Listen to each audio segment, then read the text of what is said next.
So yun guys, wala na tayong masahang technician kasi uuwi na eh. Ako na lang titira ng treadmill ngayon.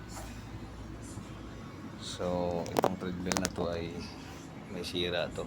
Ito.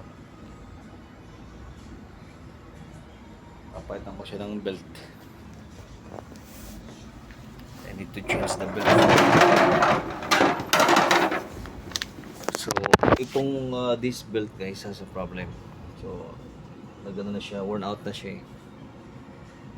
Worn out na siya. So I need to change this belt. 328 yung dating umusok na na treadmill. So kailangan natin siyang i-ano. Nagawa na namin yun.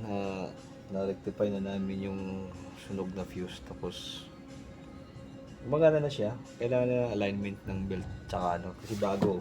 Kailangan ng bagong belt eh. Kailangan pag nagpalit kayo ito, palitan mo rin itong So if you change the new belt for this running belt, you have to change also the dry belt because this is the cause of the burnt